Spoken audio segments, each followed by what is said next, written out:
वो एक मंदिर की बात नहीं, इंडिया के अंदर जितने भी बड़े मंदिर देखें वहाँ पे मनो नहीं सारा सोना इकट्ठा करें टनों के हिसाब से सोना है। क्या बात है। पूरे वर्ल्ड पे इतना सोना नहीं जितना उनके मंदिरों में वो सोना है। बल्कि वहां पर जो गोल्डन डोर लगाया गया है वो कहा जा रहा है कि कोई 13 से 14 ऐसे सोने के दरवाजे हैं जो लगाए जा रहे हैं। कहा जा रहा है कि 13 ऐसे गेट मजीद इंस्टॉल किए जाएंगे।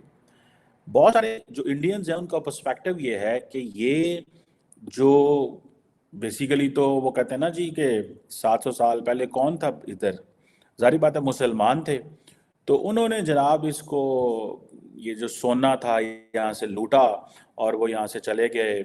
और इंडियन लोग खुद को हिस्ट्री से जोड़े, अपनी जड़ों से जोड़ रहे हैं। मुगल बादशाहों के ज़माने से पहले जो इंडिया था, जो सोने की चिड़िया थी, उससे जोड़े हैं। लेकिन सर अगर हम अपने पाकिस्तान की बात करें, हमारी किताबों का पहला सफ़ा ही 2 नेशन थ्योरी से आता है। हमें कभी नहीं बताया गया कि भाई तुम्हारी जड़ें हिंदुस्तानी हैं, तुम हिंदुस्तानी हो, फिर हमने एक अलग मुल्क बनाया। अपनी ही हिस्ट्री से कौन नफरत करता है?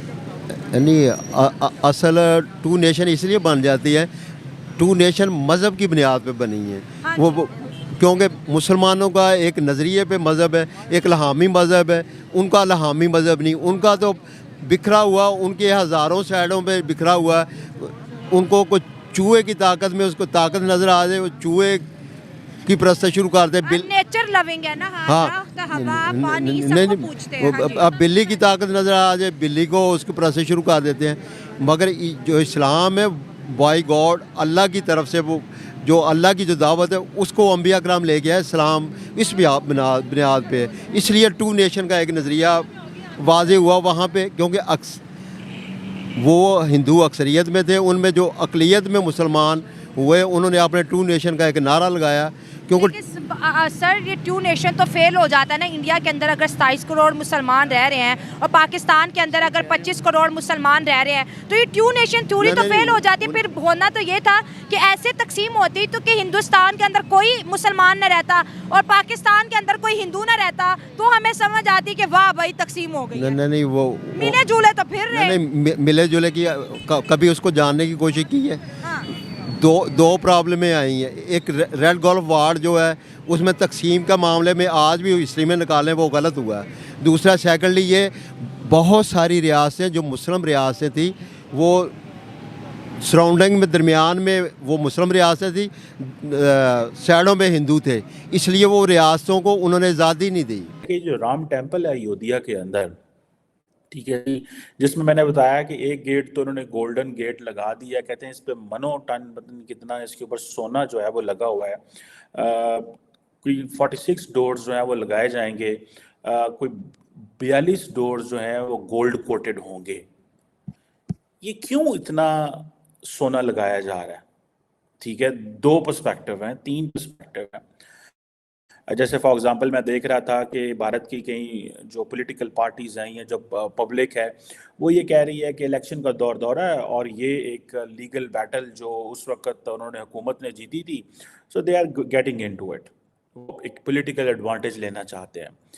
लेकिन अगर आप देखें बीजेपी और आरएसएस का माइंडसेट देखें तो there is one simple thing, they want to reclaim everything, they want to rewrite every history, they want to rewrite everything, or they want to give a new face to India। ठीक है जी।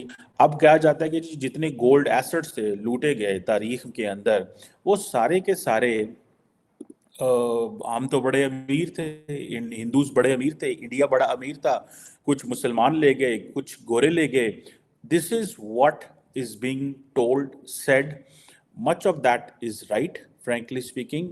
Many people may not agree, but this is a story. If you just get out of this mindset कि आप हिंदू, मुसलमान, सिख हैं, ईसाई हैं, आप इससे जरा बाहर होगा, कितना बड़ा होगा इसका आकलन किया जा रहा है। अगर इसका मौका मिलेगा तो ट्रस्ट पूरी तरह से तैयार है। आचार्य कुणाल के मुताबिक इस प्रस्ताव पर अभी श्री राम जन्मभूमि तीर्थ क्षेत्र ट्रस्ट के अधिकारियों से भी 19 फरवरी को बैठक की जाएगी। इसके अलावा विश्व हिंदू परिषद के अधिकारियों से भी बात जारी है।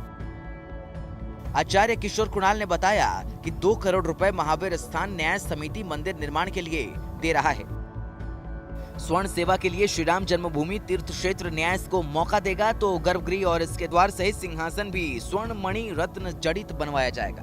तो इसी के साथ गोल्डन गेट का बड़ा चर्चा है कि जनाब वहां पर सिर्फ एक नहीं बल्कि वहां पर जो गोल्डन डोर लगाया गया है वो कहा जा रहा है कि कोई 13 से 14 ऐसे सोने के दरवाजे हैं जो लगाए जा रहे हैं, सिर्फ एक दरवाजा नहीं है। अच्छा, इसकी भी कुछ हिस्ट्री हम जरा जानने की कोशिश करेंगे। तो पहले मैं आपको ये जरा सुनवाई देती हूँ कि 100 फ्लाइटें अयोध्या एयरपोर्ट पर उतरेंगी और उनमें वो तमाम मेहमान होंगे जो कि राम मंदिर की उस सेरेमनी में शामिल होने के लिए वहां पर जा रहे हैं। तो सुनिएगा कि ये आदित्यनाथ योगी जी क्या फरमा रहे हैं। लगभग 100 चार्टर्ड प्लेन लैंड करेंगे और ये अयोध्या के आने वाले पोटेंशियल को भी हम सबको एक राह दिखाएगा। इस अयोध्या को लोगों ने पहले पहचानने का प्रयास क्यों नहीं किया, इस आस्था का पहले सम्मान क्यों नहीं हो पाया। और ये केवल आस्था ही नहीं बल्कि आस्था के सम्मान के साथ साथ अर्थव्यवस्था को भी एक नई गति देने में सहायक होगा।